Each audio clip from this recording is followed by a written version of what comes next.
않아요. 그래서 이 공무원들이, 지방정부 공무원들이 장애인의 삶을 들여다보지 않았잖아요. 들여다볼 필요도 없었어요. 뭐만 하냐면 몇 급이십니까? 유형이 무엇입니까? 더 나아가서는 소득이 어떻게 되십니까? 정도만 물어보면 그들의 역할은 끝나는. 그래서 등급제가 있다는 말의 의미는 뭐냐면 중앙정부든 지방정부든 그들의 역할은 다 그냥 행정가이자 안내자라고 하는 거예요. 그러다 보니까 이런 등급제 하에서는 이 관이라고 불려진 정부와 이 장애인은 이미 뭐가 되어 있는 거냐면 단절이 되어 있는 거예요. 그죠? 관은 장애인에 관심이 없기 때문에 등급만 물어보면 되는 이 시스템에서는 관과 이 장애인 당사자는 이미 단절되어 있다. 더 나아가서는 관과 여기 계신 민도 단절되어 있다.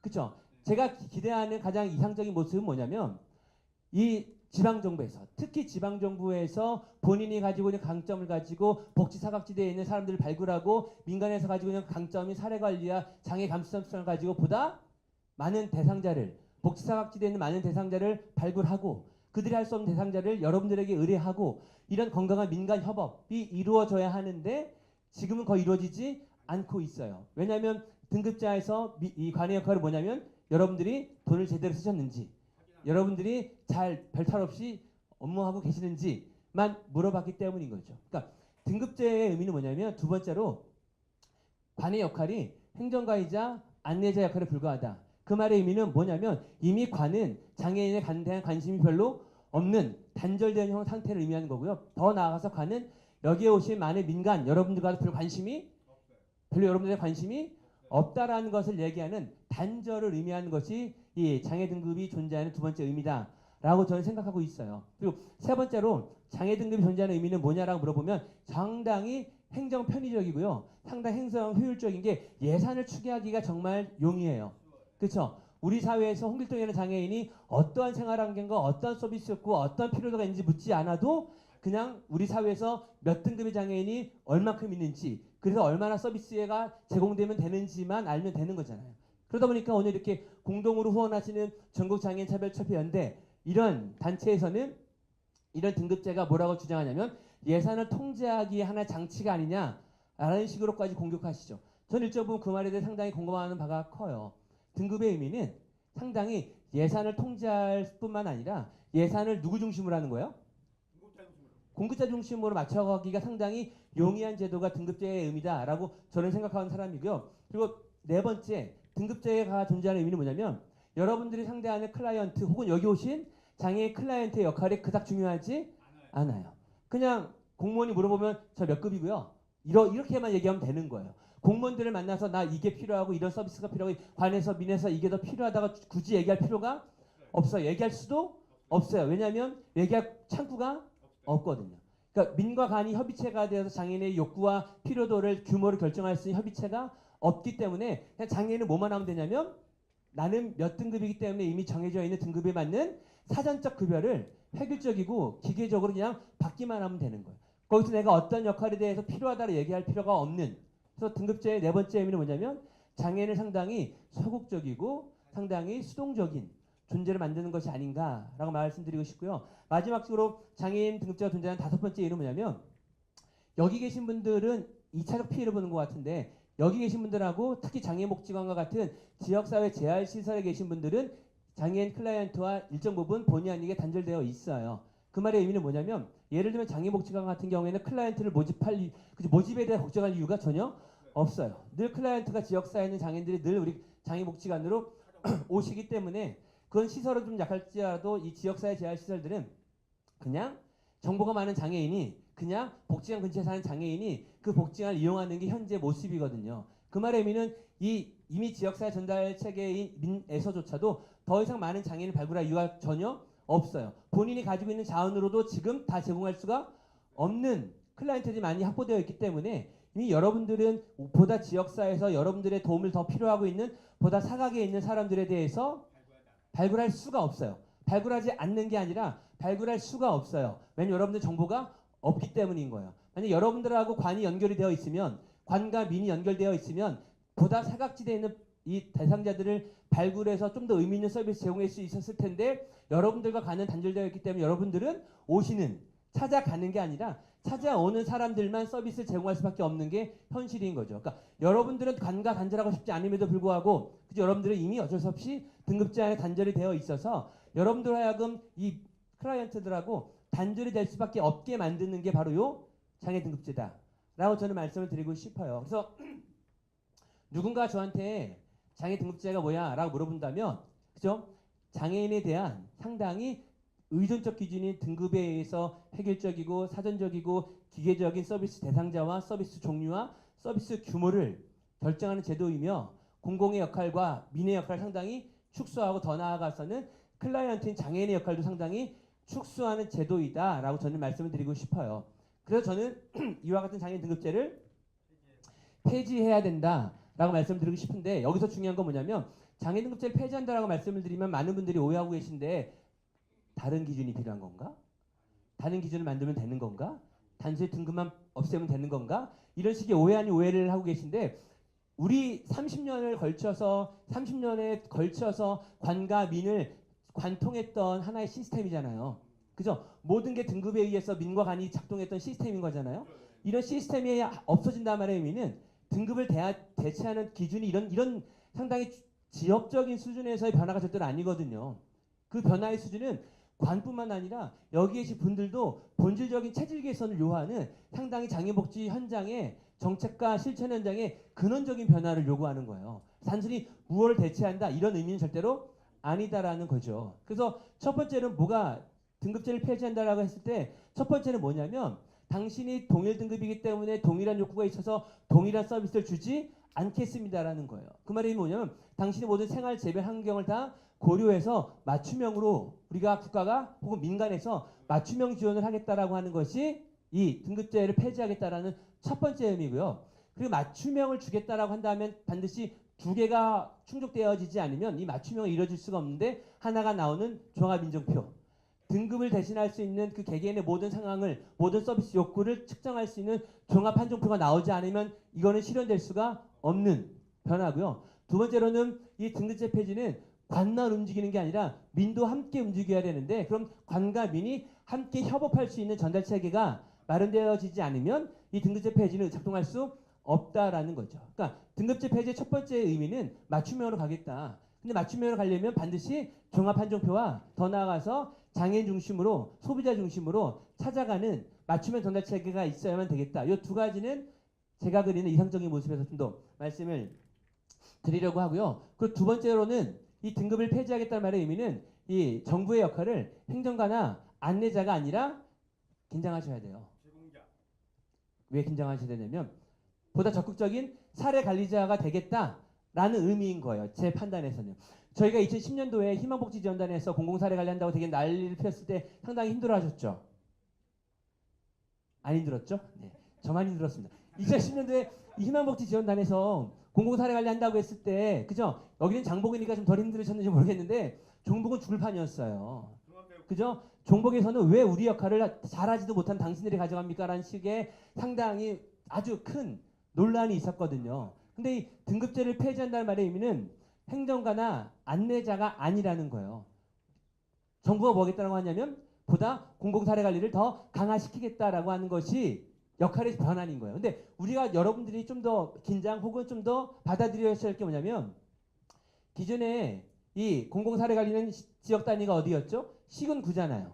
해봤자 시군구만 선택하면 되셨잖아요. 그런데 제가 그리는 제가 원하는 이상적인 모습은 이 공공사례관리의 지역적 단위가 시군구가 아니라 읍면동으로 내려가야 된다는 거예요. 그 말의 의미는 읍면동이 앞으로 이 사례관리를 관과 민이 협업할 때 읍면동이 중심으로 되어야만 이 맞춤형 서비스 지원이 가능한 거고 읍면동을 중심으로 해야만 이 민과 간이 상생하는 등급제 폐지의 모습이 보여줄 수 있는 거예요. 그래서 민과 간이 상생하려면 반드시 어떻게 되어야 되는 거냐면 민의 역할이 그냥 쫓아가는 역할이 아니라 그죠? 따라가는 역할이 아니라 주도하는 역할이 되지 않는 한 민은 따라갈 수밖에 없어요. 오늘 나중에 이 사후 세션에 장애복지관과 발달센터 역할이 좀 더 나오겠지만 민과 간이 읍면동이라는 지역적 범위를 중심으로 해서 좀 더 맞춤형 공공사례관리와 민의 사례관리가 협업되는 것을 이 장애인 등급제 폐지가 의미한다라고 저는 그려지고 있고요. 이것을 위해서는 여러 가지 장치가 필요하겠지만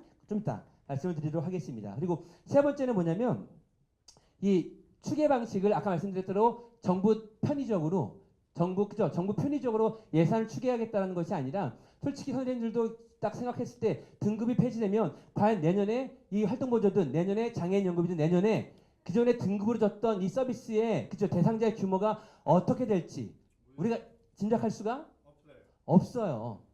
이거는 제가 말씀드린 종합한정표를 개발하고 전달체계를 구축하는 것보다 훨씬 더 어려운 작업이거든요.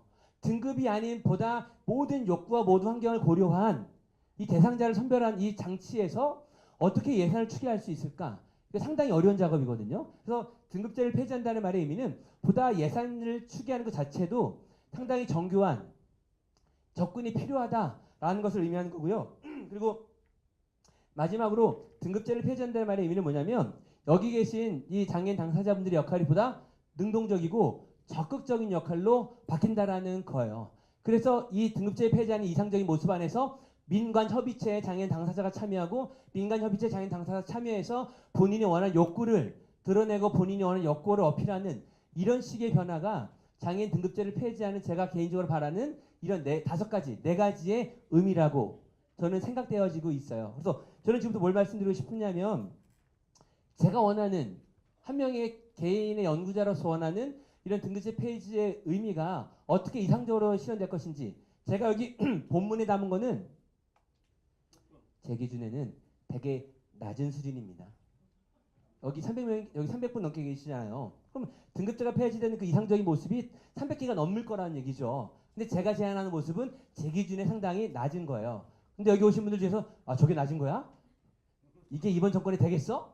라고 하실 수도 있어요. 그럼 제 개인적인 제 바람이기 때문에. 그런데 이런 이상적인 모습을 그릴 때 저의 시작점은 그동안 보수 정권과 지금 진보 정권에서 했던 작업들이 있죠. 그저 시범 사업을 3번이나 했고 종합민주표를 만들었고 이러한 작업들을 토대로 이상적인 모습을 그릴 수밖에 없다라는 거. 왜냐하면 이게 아무것도 없어진 상태에서 제로 베이스에서 시작될 수는 없어요.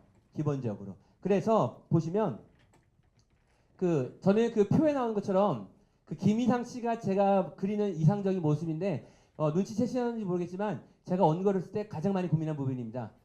맨 처음에 서울 구로구를 했다가 존심이 상해서 대전 서구로 바꿨습니다. 왜요?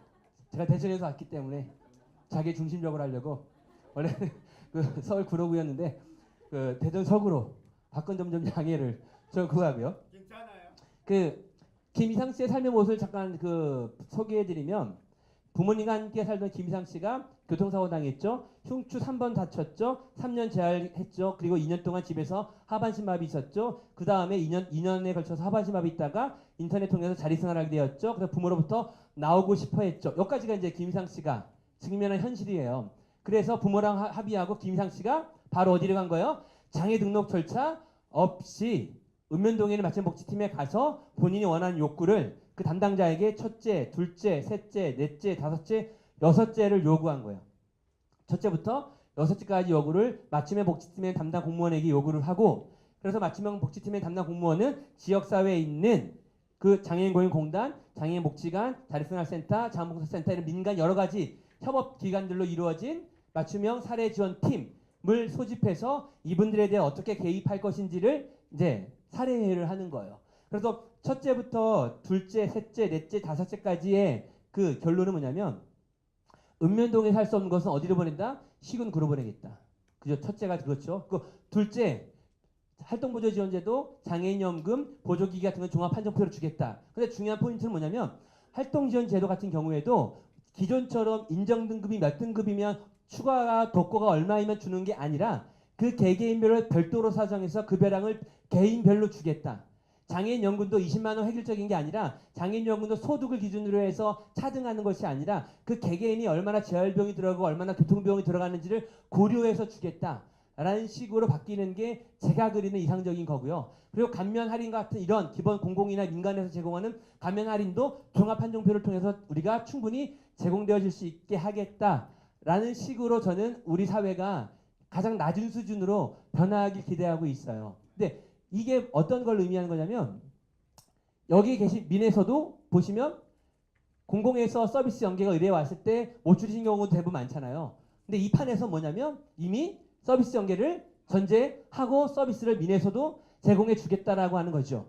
기본의 의미는 민에서 가지고 있던 자원을 민을 찾아오는 사람들을 중심으로 주는 게 아니라 민을 찾아오지 못하는 보다 복지사각지대에 있는 사람들에게 보다 많은 자원을 좀 더 집중해서 할당하겠다. 그래서 맞춤형 복지팀에 들어오면 지금까지는 어떻게 했죠? 지금까지 장애 등급자가 있을 때 어떻게 했죠? 장애인 당사자가 본인이 원하는 필요한 서비스를 민이든 관이든 다 찾아다녔잖아요. 다 찾아다니면서 하나하나씩 다 거의 받아가는 식으로 했잖아요. 그렇게 하지 않겠다라고 하는 거예요. 제가 그리는 가장 기본적인 이상적인 모습은 맞춤형 복지팀에 하나 오면 공이든 관이든 민이든 여기서 원스톱으로 모든 서비스가 제공되어질 수 있게 하겠다가 제가 그리는 가장 낮은 수준에서의 이상적인 모습이에요. 그러다 보니까 이번 정권에서 되겠어? 뭐 이런 식의 얘기를 그래서 듣는 것 같아요. 근데 이렇게 되려면 제가 말씀드린 것처럼 두 가지가 되어야 하는데 하나는 뭐냐면 판정표를 정확히 만들어야 하죠. 종합 판정표가 정확히 만들어져야 하는데 저는 여기에 앞서서 더 이상 우리나라에는 장애인 등록제가 필요가 없다라고 생각하는 사람이에요. 왜냐하면 장애인 등록제가 있었던 이유는 뭐죠? 등급이 있으니까 등록이 있는 거예요. 등급이 있으니까 등급이 없는 사람 등록할 수가 없었잖아요. 그러니까 등급이 있으니까 등록인 이 제도를 굳이 우리가 등급도 없앴는데 등록을 할 이유가 있을까? 더 나아가서는 등급을 가지고 예산을 추계했는데 더 이상은 등급을 가지고 예산을 추계할 수도 없는데 굳이 등록을 우리가 할 이유가 있을까? 저는 상당히 이런 고민이 드는 거예요. 왜 고민이 드냐면 결론에 말씀드리겠지만 저는 장애라는 용어 자체가 차별적 용어라고 전 요즘 생각이 바뀌고 있는 사람이에요.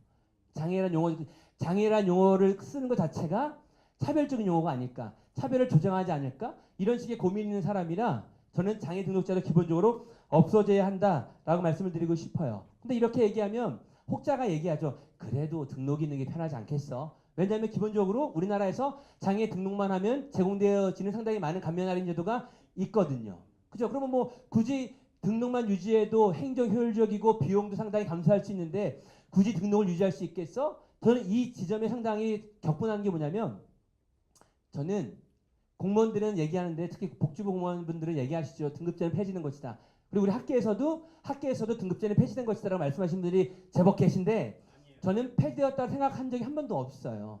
왜? 장애 등급이 장애 정도로 바뀐 거고 그래서 중경증은 여전히 우리 사회에 존재할 것이고 중경증이 존재하는 가장 실질적인 가장 실효적인 이유는 감면할인 때문인 거예요. 기본적으로.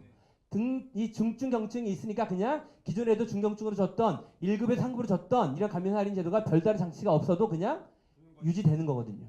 하여튼 저는 이런 식의 접근에 상당히 좀 거부한다라고 말씀을 드리고 싶고요. 그리고 두 번째는 뭐냐면 이게 이 등급제를 개편할 때 많은 분들이 오해하신 것 중에 또 하나는 민의 변화는 필요가 없다. 이런 식의 오해를 하시는데 그건 절대로 틀린 오해세요. 선생님들 제가 100%의 확신을 가지고 좀 교만하게 말씀드리면 등급제가 폐지된다고 했을 때 장애인에 관련된 연금이 늘거나 개인이 받는 급여량이 늘지는 않아요. 그러니까 무슨 말이냐면 등급제가 폐지된다는 말의 의미는 서비스 진입 장벽이 없어진 거고 그로 인해서 서비스 대상자 수가 늘어날 수 있을지언정 그 개인이 받던 활동보조 급여량이 장애인 연금이 늘지는 않아요. 그 말의 의미는 뭐냐면 여전히 여러분들의 역할이 상당히 큰 거죠. 왜 우리 사회에서는 중앙정부가 지방정부가 지적 서비스를 제공하는 게 거의 없잖아요. 다 위탁 방식으로 민간의 위탁 줘서 다 선생님들이 제공하고 계신 거잖아요. 그 말의 의미는 맞춤형 지원을 한다는 말의 의미는 뭐냐면 관의 역할도 있지만 민의 역할이 더 크다라는 거예요. 맞춤형이 되려면 민에서 좀 더 민이 가지고 있는 자원을 보다 협업해서 제공할 수 있는 장치가 마련되어야 한다라는 거예요. 근데 어려운 건 뭐냐면 1차, 2차, 3차 시범 사업을 했지만 그렇게 하려면 민을 작동시킬 수 있는 장치가 필요한데 현재로서는 민을 작동시킬 수 있는 장치가 별로 없어요. 그 말이 뭐냐면 여전히 민은 등급제가 폐지되어도 여전히 민은 본인들이 그냥 찾아오는 장애인 중심으로 자원을 연계할 확률이 상당히 높아질 수밖에 없을 거예요. 별다른 장치가 없다면 1차, 2차, 3차 시범 사업에서 여전히 드러났거든요. 그래서 인정 종합 판정표를 개발한다는 말의 의미는 뭐냐면 민도 함께 작동할 수 있는 장치가 있는 종합 판정표여야 되는 거고요. 그것을 위해서 말씀드리는 두 번째 이 전달체계 개편은 상당히 필수적이다라고 말씀을 드릴 수 있어요. 그래서 이 전달체계 개편 같은 경우에는 다 아시다시피 말씀드린 것처럼 그 기간만 찾아가면 모든 것이 해결되어지는 전달체계가 시군구가 아니라 읍면동 중심으로 개편이 되어야 한다라는 것을 말씀드린 건데 여기서 중요한 거는 하나 더 말씀드리고 싶은 건 뭐냐면 대한민국은 센터 중심, 센터 천지인 사회예요. 그렇죠? 아닌가요? 정말 센터가 많고 정말 전달체계가 많은데 오히려 심지어 그 전달체계가 역할도 잘 모호한 전달체계가 상당히 많이 난립하는.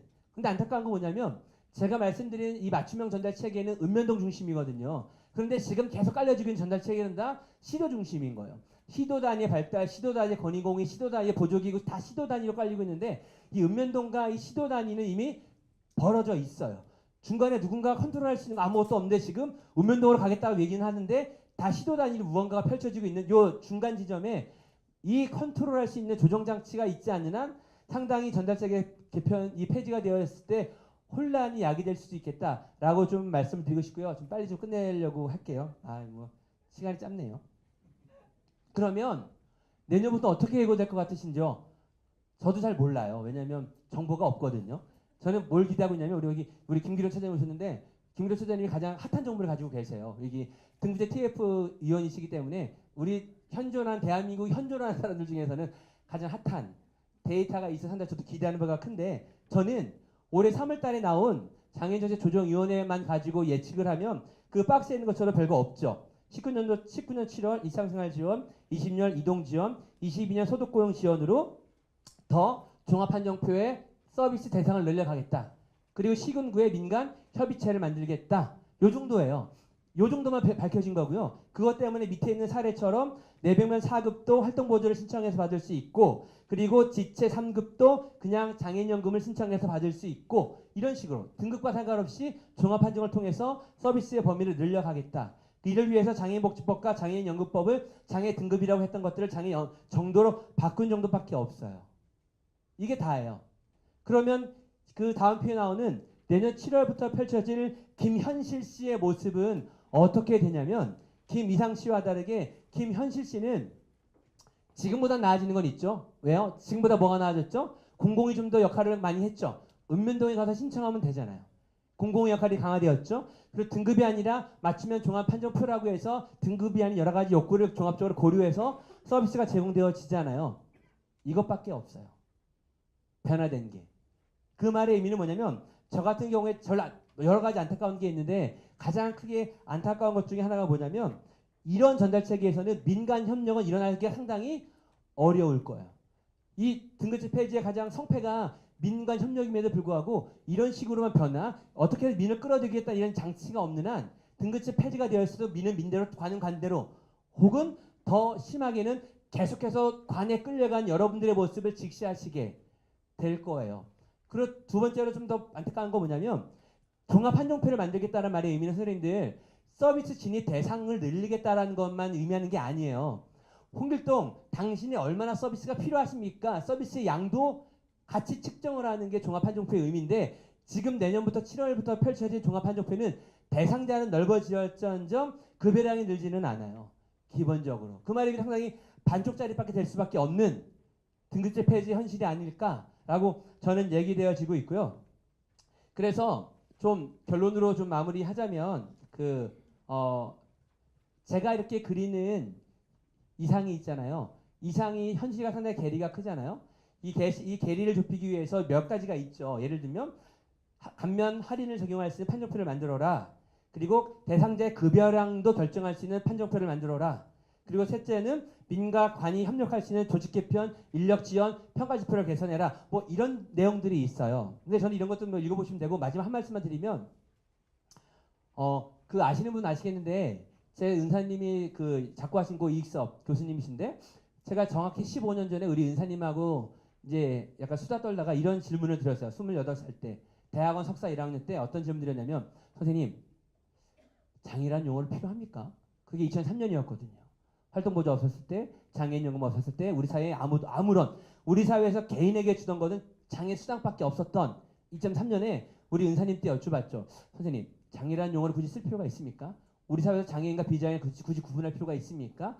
이 구분하는 것 자체가 차별을 좀 더 주장하지 않겠습니까? 라고 제가 우리 호기심 어린 나이에 우리 은사님께 여쭤봤을 때 우리 은사님이 뭐라고 대답하냐면 그렇게 구분이라도 해야 뭐가 생긴다. 이렇게 말씀하셨어요. 2003년도에. 그 말이 뭐냐면 장애인이라는 집단을 특수 집단으로라도 구분을 해야 여성이라는 한부모라는 탈북자라는 하나의 특수 욕구를 지닌 집단으로도 구분을 해놔야 국가가 관심을 가지고 구분을 해놔야 보다 많은 재정이 가지 않겠냐. 필요하다라고 말씀을 하셨거든요. 정확히 이제 15년 전에. 하지만 지금은 세상이 정말 많이 바뀌었어요. 한 연구에서는 덴마크는 장애 등록이 없고 장애 등급이 없고 모든 법률에 장애라는 용어가 없대요. 기본적으로. 덴마크는.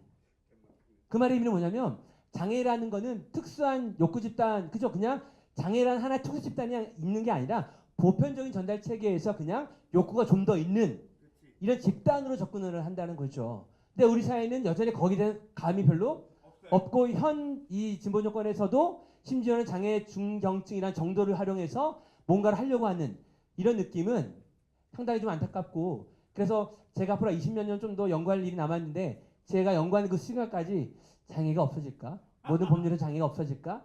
그런 사회를 기대하고 있습니다. 감사합니다.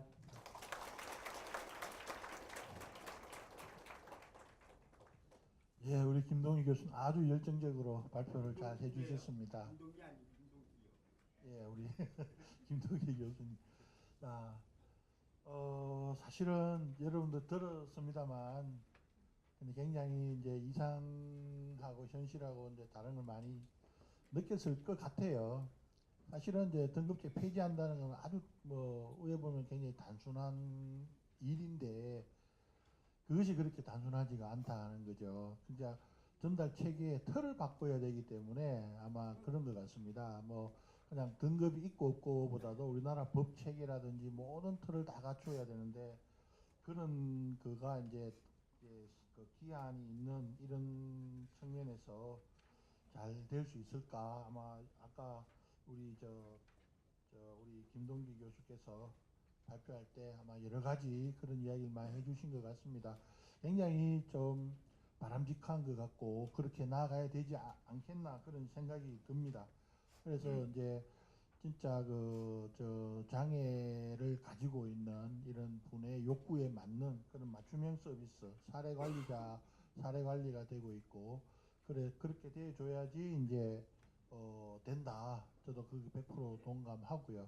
다만 이제 이 전달 체계를 어떻게 이제 해야 될 것인가 앞으로 과제가 굉장히 많은 것 같습니다. 그래서 두 번째는 우리 김기룡 장애인 차별 철폐 연대 정책위원장님께서 장애 등급제 폐지 이후에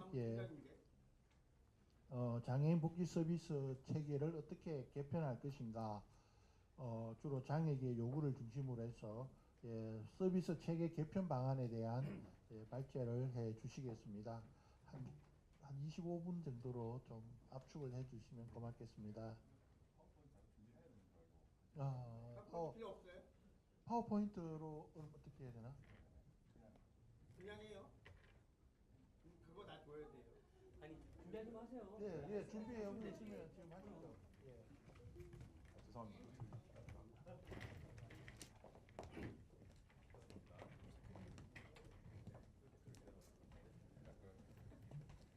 나오세요. 나오세요.